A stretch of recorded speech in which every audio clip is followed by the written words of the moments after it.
গ্রামীণ চেকের শাড়ি কেটে ইন্ডিয়ান অভিনেত্রী মোনামি ঘোষের এই লেহেঙ্গাটা আমি কিভাবে বানালাম সেটাই শেয়ার করবো আজকে তোমাদের সাথে। হ্যালো এভরিওয়ান, আসসালামু আলাইকুম, আমি মির স্বপ্না হোসেন। তো আজকে আমি তোমাদেরকে এই শাড়িটা কেটে খুব সুন্দরভাবে 16 কলি লেহেঙ্গা বানিয়ে দেখাবো। তোমরা এর আগে আমার 16 কলি লেহেঙ্গা অনেক বেশি পছন্দ করেছিলে, কিভাবে বানাতে হবে ডিটেইলে সবকিছু তোমাদেরকে আমি বলবো। তোমরা যদি বাসায় বানাতে চাও অবশ্যই ভিডিওটা শেয়ার করবে। 16 কলি লেহেঙ্গা বানাতে টোটাল দুইটা মাপ লাগবে, একটা হচ্ছে লং আর একটা হচ্ছে কোমরের মাপটা। তো আমি কিন্তু শাড়ির আঁচলটা কেটে আলাদা করে রেখে দিলাম, এটা দিয়ে আমি ব্লাউজ বানাবো। 16 কলি লেহেঙ্গা বানানোর জন্য এই ভাঁজটা কিন্তু অনেক বেশি ইম্পর্টেন্ট। এই শাড়িটাকে টোটাল 4 ভাঁজ দিতে হবে। দেখো আমি একটা ভাঁজ দিয়েছি, আর এটা হচ্ছে আমার দ্বিতীয় নাম্বার ভাঁজ, আর এটা হচ্ছে আমার তৃতীয় নাম্বার ভাঁজ, আর এটা হচ্ছে আমার একদম ফাইনাল ভাঁজ, মানে 4 নাম্বার ভাঁজটা। ভিডিওর বাকি অংশে ফিরে আসছি ছোট্ট একটা স্কিন কেয়ারের পর। প্রেগনেন্সি অথবা অতিরিক্ত মোটা হওয়ার কারণে যাদের পেটে, রানে, হাতে এরকম ফাটা দাগ হয়ে গেছে তারা কিন্তু নিয়ে নিতে পারো অ্যান্টি স্ট্রেচ মার্ক ক্রিমটা। শরীরের ফাটা দাগ কিন্তু অনেক কারণে হয়ে থাকে, প্রেগনেন্সির কারণে, হঠাৎ করে মোটা হয়ে যাওয়ার কারণে, বা হঠাৎ করে মোটা থেকে চিকন হয়ে যাওয়ার কারণে। এছাড়াও বয়সন্ধিকালে কিন্তু আমাদের এই ফাটা দাগের প্রবলেমটা হয়, আর এই ফাটা দাগগুলো কিন্তু একেবারেই ভালো দেখায় না। বিশেষ করে মাতৃকালীন সময়ে কিন্তু মায়েদের পেটটা অতিরিক্ত ফেটে যায়, যেটা দেখতে খুবই বাজে লাগে। যত বেশি ফাটা দাগ থাকুক না কেন, সরাসরি সেই ফাটা দাগের ওপরে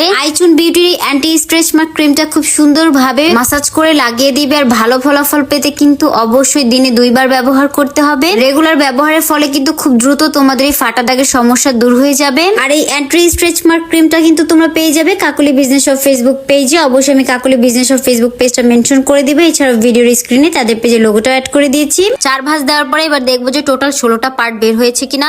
1 2 3 4 5 6 7 8 9 10 11 12 13 14 15 16। যদি শাড়িটা 4 ভাঁজ দেওয়ার পরে 16টা পার্ট বের হয়, বুঝে নিবে যে তোমাদের ভাঁজ করাটা ঠিক আছে। এবার আমি শাড়িতে লেহেঙ্গার লম্বাটা মার্ক করে নিব। আর কোমরের মাপটা তোমরা খেয়াল করো, তোমাদের কোমর যত ইঞ্চি সেটাকে তোমরা টোটাল 16 ভাগ করবে। যে দেখো এখানে মিডল বরাবর একটা মার্ক করে দিয়েছি, আর আমার কোমরের মাপটা 16 ভাগ করার পরে এসেছে 1.5 ইঞ্চি। তার সাথে 1 ইঞ্চি যোগ করে কিন্তু আমি কোমরটা নিয়েছি। আর নিচে পায়ের এখানে কিন্তু 2 ইঞ্চি বাদ দিয়ে একটা মার্ক দিতে হবে। এবার দেখো উপরে কোমরের মাপ থেকে একদম নিচে আমি অ্যাঙ্গেল বরাবর খুব সুন্দরভাবে মিলিয়ে দিচ্ছি। এখন জাস্ট লেহেঙ্গাটাকে কেটে নিব। বিশ্বাস করো এই 16 কলি লেহেঙ্গা বানানো অনেক বেশি সহজ। 12-13 বছরের বাচ্চাও যদি মনোযোগ দিয়ে ভিডিওটা দেখে 16 কলি লেহেঙ্গাটা একাই বানাতে পারবে। এই যে দেখো লেহেঙ্গাটা কাটার পরে লুকটা অনেকটা এরকম আসবে। প্রত্যেকটা পার্টকে একদম সাথে সাথে মিশিয়ে দিয়ে সেলাই করলে হয়ে যাবে আমাদের 16 কলি লেহেঙ্গা। বাই দ্য ওয়ে, পুরোটা ভিডিও না দেখে কিন্তু যাবা না। অবশ্যই আমাকে কিন্তু ভিডিও শেষে লেহেঙ্গাটা কেমন হয়েছে 10-এ আমাকে কত দিতে চাও সেটা মার্ক করে দিয়ে যাবা। এবার আমি লেহেঙ্গার উপরের দিকে যে পায়ের কাপড়টা বেঁচে গিয়েছিল ওইটা দিয়ে আমার কোমরের বেল্টটা বানিয়ে নিচ্ছি। কোমরের বেল্টের চড়া হচ্ছে 4 ইঞ্চি আর লম্বা হচ্ছে 27 ইঞ্চি, সাথে আমি আরো 2 ইঞ্চি এক্সট্রা নিয়ে নিয়েছি।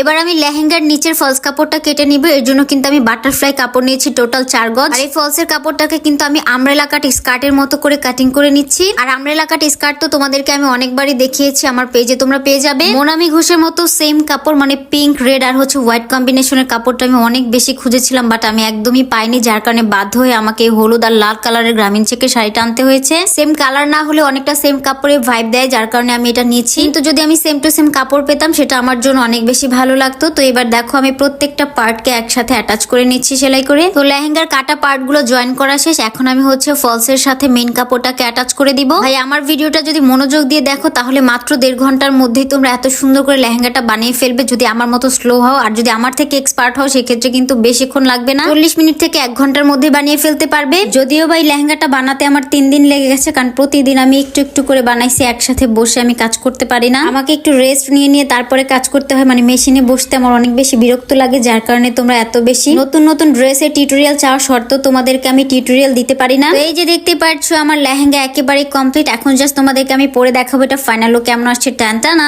This is my final look. দেখো আমি কিন্তু লেহেঙ্গার মধ্যে একটু ঘন্টুও লাগাই নিছি, মানে এটার নাম আমি ঘন্টুই বলি, যারা আমার ভিডিও রেগুলার দেখে সবাই জানে। আর এখানে হচ্ছে আমি মোনামি ঘোষের মতোই টুকরা কাপড় দিয়ে ছোট ছোট চিকন চিকন বেনি করে ওড়না বানিয়ে নিয়েছি। যদিও বা মোনামি ঘোষের ওড়নাতে অনেকগুলো বেনি ছিল, কিন্তু আমার কাপড় না থাকাতে আমি মাত্র 5টা বেনি বানাতে পেরেছি। আর এই যে এটা হচ্ছে আমার ব্লাউজের ডিজাইনটা, কেমন হয়েছে অবশ্যই জানাবে। আর ব্লাউজের টিউটোরিয়াল লাগলে সেটাও কমেন্ট করে জানাবে। এই যে এটা হচ্ছে আমার বানানো লেহেঙ্গা, আর এটা হচ্ছে মোনামি ঘোষের লেহেঙ্গা। সেম টু সেম করা ট্রাই করেছি, বাট কতটুকু করতে পেরেছি আমি জানি না, কিন্তু সেম টু সেম হবে কিভাবে, কালারটাই তো সেম হয়নি। আর মোনামি ঘোষের টপসটা দেখো একটু ছোট ছিল, পেট দেখা যাচ্ছিল, বাট এরকম ছোট টপস তো আমি পরি না, এর জন্য আমার টপসটা আমি একটু বড় বানিয়েছি, মানে ব্লাউজটা একটু বড় বানিয়েছি। কালারটাকে সাইডে রেখে তোমরা আমাকে লেহেঙ্গা বানানোতে 10-এর মধ্যে কত দিতে চাও সেটা কিন্তু অবশ্যই কমেন্ট করে জানাবে। তোমরা যদি আমাকে 10-এ 0 দাও তাতেও আমার কোনো কষ্ট নেই।